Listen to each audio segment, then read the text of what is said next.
گناہ کی بھی ایک لذت ہے اور نیکی کی بھی ایک لذت ہے۔ نیکی کی لذت جب تک آپ نہیں پاتے گناہ سے بچنا ممکن نہیں ہے، اور یہ لذت اتنی عظیم ہے کہ صحابہ کرام اس میں اگر تھوڑا سا ہوتا تھا نا، اس دن بات ہو رہی تھی، جس نے یہ لذت دیکھی ہوتی ہے پھر اس کی جب جاتی ہے نا تو وہ جو تڑپتا ہے، اسے جو تکلیف ہوتی ہے، ہم چونکہ اس چیز کا ہم نے ادراک ہی نہیں کیا، اپنے دل کی صفائی کا اس طریقے سے سامان ہی نہیں کیا، اس لیے ہمیں جو ہے وہ پتہ ہی نہیں چلتا۔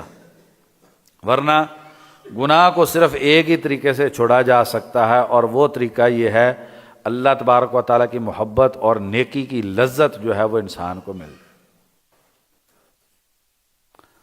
ابو العالیہ رفیع بن مہران تابعی ہیں، عظیم مفسر ہیں۔ جنگ ہوئی تو یہ غلام بن کے آ گئے، ایک صحابی کے حصے میں آ گئے، بات مختصر کرتے ہیں، یا ایک انصاری عورت کے بہرحال، تو ایک دن اسے کہنے لگے کہ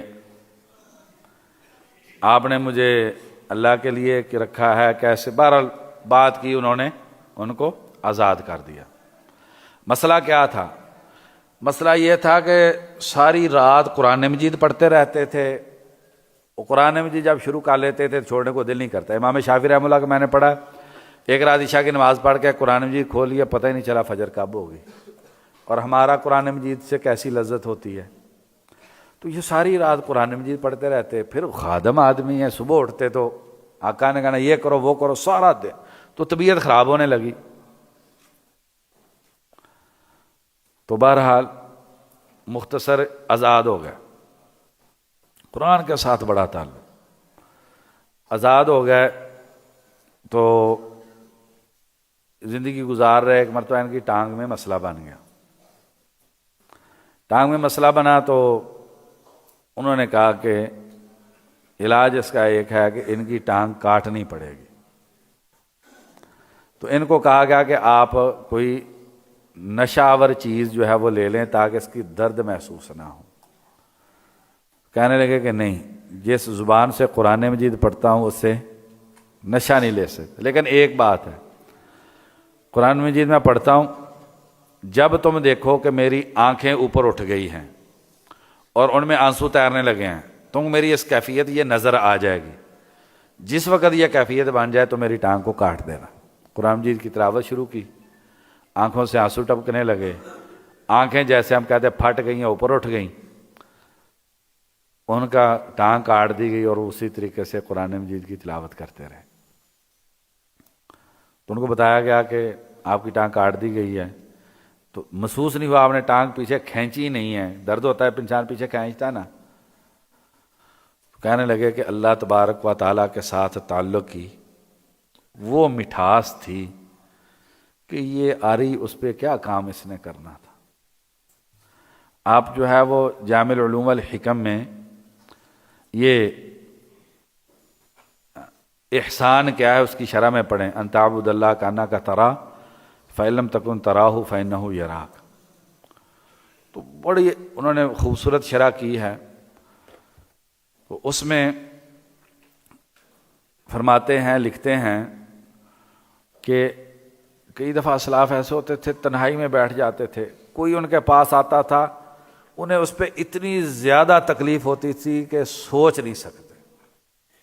تو ایک دفعہ انہوں نے نام بھی دیا، بیٹھے وہ اللہ تعالیٰ کا ذکر کر رہے تھے، تو ایک آدمی نے آ کے ان کو کہا کہ آپ تنہائیوں میں بیٹھ بیٹھ کے اکتا نہیں جاتے؟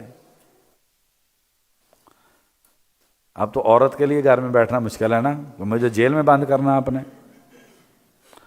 تو وہ فرماتے تھے کہ وحشت کیسی جب اللہ تبارک و تعالیٰ کے ساتھ تعلق جڑ جاتا ہے، اس کے بعد پھر کسی چیز کی ہوش رہتی ہی نہیں ہے کہ کوئی وحشت ہے، کوئی تنہائی ہے۔ تو اگر کبھی کوئی آ کے ان کو سلام کہہ دیتا ہے اس کیفیت میں، انہیں اس پہ اتنی زیادہ پریشانی ہوتی کہ آگے والا ان کے چہرے کو دیکھ کے سمجھ جاتا کہ میں نے ان کو تکلیف دی ہے۔